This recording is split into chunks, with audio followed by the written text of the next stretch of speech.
जय श्री राम दोस्तों।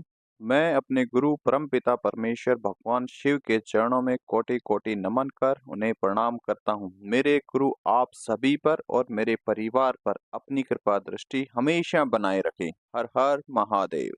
आज हम बताएंगे आने वाली 26 फरवरी 2025 को महाशिवरात्रि पर बाबा वीरभद्र की सेवा किस प्रकार करें, उनकी सेवा साधना किस प्रकार करनी चाहिए और किस व्यक्ति को उनकी सेवा साधना करनी चाहिए जिनसे वो सफल हो सके, किन व्यक्तियों की वो पूजा अर्चना सफल हो सकती है। ध्यान पूर्वक सुनना।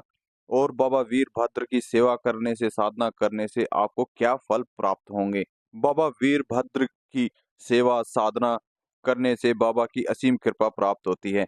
बाबा आपके हर कष्टों को हर लेते हैं। अगर आप पे किसी भी प्रकार का खतरा मंडरा रहा है, कोई शत्रु आपकी जान का दुश्मन बना हुआ है, तो उस खतरे को बाबा वीरभद्र हर लेते हैं, उसे आपसे कोसों दूर कर देते हैं। आपको पता तक भी नहीं चलता कब में से खतरा आया और ऊपर की ऊपर से ही कहीं और चला गया। जो तांत्रिक होते हैं वो बाबा वीरभद्र की सेवा जरूर करते हैं। बाबा वीरभद्र की सेवा से वो एक अपने सुरक्षा कवच बनाते हैं जिसे कोई भी नहीं भेद सकता। बाबा वीरभद्र बहुत ही उग्र हैं और बहुत ही सौम्य भी हैं। वो जितने सौम्य है उससे कहीं ज्यादा वो उग्र हैं। बाबा वीरभद्र बहुत ही जल्द प्रसन्न हो जाने वाले देवता हैं, लेकिन इनकी सेवा साधना उग्र रूप में आती है। अगर आप नए साधक हैं तो आपको बाबा वीरभद्र की सेवा साधना नहीं करनी चाहिए, नहीं तो इसमें आपकी जान का भी खतरा हो सकता है। आप पागल तक भी हो सकते हैं, आपको पैरालाइज तक का भी अटैक आ सकता है। बाबा वीरभद्र की सेवा साधना सिर्फ वो ही साधक करें जो 2-3 साल से लगातार सेवाएं साधनाएं कर रहे हैं और जिनकी सेवा साधना सफल हो रही है, जिनके पास बाबा भैरव की, माता काली की, भगवान शिव की असीम कृपा प्राप्त हुई है, वही बाबा वीरभद्र की सेवा करें। और जिन्होंने हनुमान महाराज की सेवा साधना की है, वो भी बाबा वीरभद्र की सेवा साधना कर सकता है। बाबा वीरभद्र की सेवा साधना करने के लिए आपको अपने इष्ट की, माता काली की, बाबा भैरव की, भगवान शिव की और अपने गुरु की ऊर्जा की जरूरत पड़ेगी। आपको एक सुरक्षा घेरे की भी जरूरत पड़ेगी। अगर आपके गुरु ने आपको सुरक्षा घेरा दिया हुआ है तो आप उस सुरक्षा घेरे के अंदर रह करके बाबा वीरभद्र की सेवा साधना करेंगे। अगर आपके गुरु ने आपको सुरक्षा घेरा नहीं दिया है तो आप हनुमान जी महाराज का सुरक्षा घेरा लगा सकते हैं। उससे पहले आपको हनुमान जी महाराज की सेवा साधना की होनी चाहिए, क्योंकि हनुमान जी महाराज भी आपसे सिद्ध होने जरूरी हैं। तभी वो सुरक्षा घेरा कार्य करेगा। क्योंकि बाबा वीरभद्र वीर हैं, वो बहुत ही ताकतवर हैं, लेकिन हनुमान जी महाराज महावीर हैं।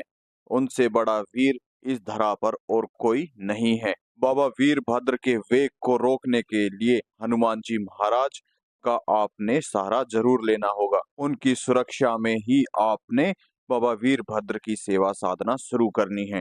जब आप बाबा वीरभद्र की सेवा साधना करेंगे तो आपको आकस्मिक परिवर्तन दिखाई देने शुरू हो जाएंगे।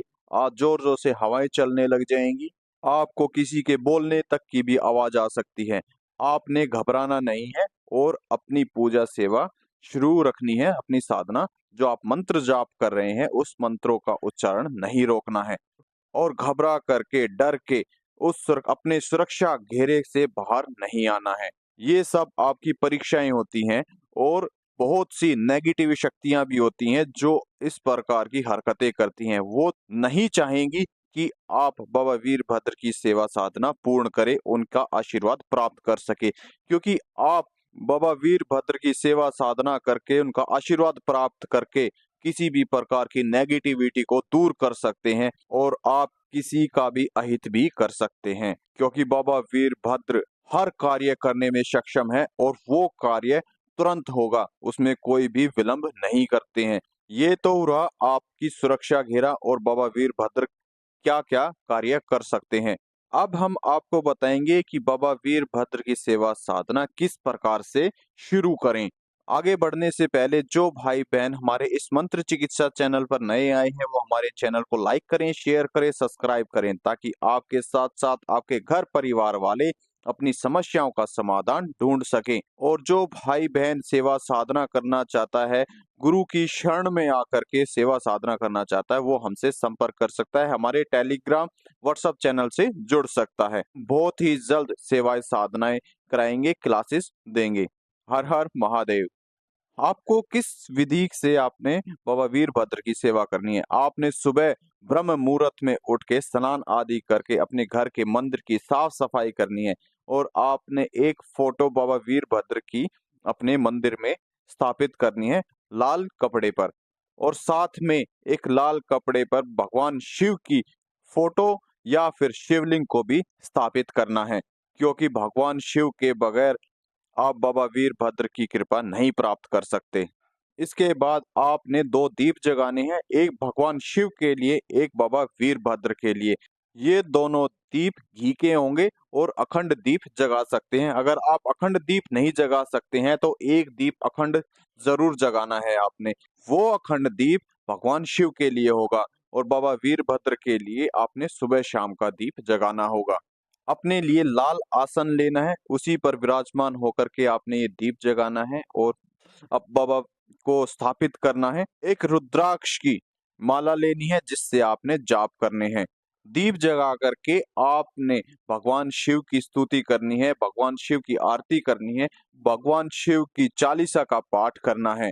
इसके बाद आपने हनुमान चालीसा का पाठ करना है, बजरंग बाण का भी आपने पाठ करना है। फिर आप बाबा वीरभद्र की पूजा अर्चना शुरू करेंगे। सबसे पहले आप बाबा वीरभद्र की आरती करेंगे और उनकी स्तुति करेंगे।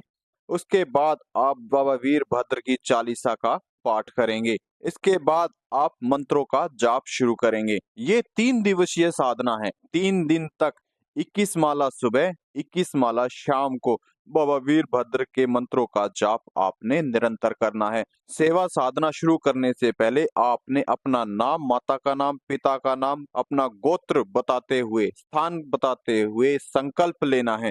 अपने गुरु को, अपने इष्ट को साक्षी मानते हुए बाबा वीरभद्र से प्रार्थना करनी है, अपने गुरु से, अपने इष्ट से प्रार्थना करनी है। उनको बताना है कि मैं आज से 3 दिन तक, महाशिवरात्रि के लास्ट तक मैं बाबा वीरभद्र की सेवा साधना कर रहा हूँ, कृपया करें इसे पूर्ण कराएं। और जो आपको फल स्वरूप चाहिए वो आप बाबा वीरभद्र से मांग सकते हैं। मंत्र बहुत ही छोटा है, ध्यान पूर्वक सुनना। ओम वीरभद्राय नमः। मैं दोबारा बोल रहा हूँ, ओम वीरभद्राय नमः। दूसरा मंत्र है ओम ह्रीम वीरभद्राय नमः ओम। फिर बता रहा हूँ, ओम ह्रीम वीरभद्राय नमः ओम। ये 2 मंत्र हैं जिनका आपने जाप करना है। आप अपने मंत्रों के जाप के बाद तुरंत अपने आसन से नहीं उठेंगे। आपने वहां बैठ करके भगवान श्री रामचंद्र जी की स्तुति करनी है और भगवान श्री रामचंद्र जी के नाम का जाप भगवान शिव को प्रदान करना है। ये प्रक्रिया कम से कम आपने 5 से 10 मिनट तक लगातार करते रहना है। फिर आप भगवान शिव को चंदन का तिलक लगाएं, श्री रामचंद्र जी भगवान को चंदन का तिलक लगाएं और बाबा वीरभद्र को भी चंदन का तिलक लगाएं और भगवान शिव को जल अर्पित करके अपने स्थान से उठ जाएं। आप अपनी पूजा समाप्त करने के बाद आपने सीधे शिवालय में जाना है, भगवान शिव के मंदिर में जाना है और वहां पर जा करके भगवान शिव को जल अर्पित करके आना है। और आपने 21 बेल पत्र के ऊपर भगवान श्री रामचंद्र जी का नाम लिख करके भगवान शिव को अर्पित करके आना है और अपनी सेवा साधना के बारे में भगवान शिव को बता के आना है और सफलता का आशीर्वाद भगवान शिव से लेकर के आना है। आप जब भी कोई भी पूजा करें, सबसे पहले भगवान श्री गणपति महाराज का आवाहन जरूर करें। बगैर गणपति महाराज के आपकी पूजा सेवा साधना कभी भी पूर्ण नहीं हो सकती। सबसे पहले भगवान गणेश जी की पूजा जरूर करें, साथ में माता गौरी की भी पूजा जरूर करें। मैं फिर बता रहा हूँ, इस सेवा साधना को कोई भी नया साधक ना करे, वो अपनी जान माल का खतरा पैदा कर सकता है। और स्त्रियां भी नहीं करेंगी क्योंकि स्त्री बाबा का वेग सहन नहीं कर सकती। तो अब हम चलते हैं जो भाई बहन अपनी चेकिंग कराना चाहता है वो हमारे व्हाट्सएप टेलीग्राम चैनल पर अपनी फोटो, नाम, पता, एड्रेस अपलोड कर दे। ये फ्री ऑफ कॉस्ट है, इसका कोई चार्ज नहीं है। अब हम चलते हैं। हर हर महादेव। मेरे बालाजी महाराज आप सभी का उद्धार करें। जय श्री राम।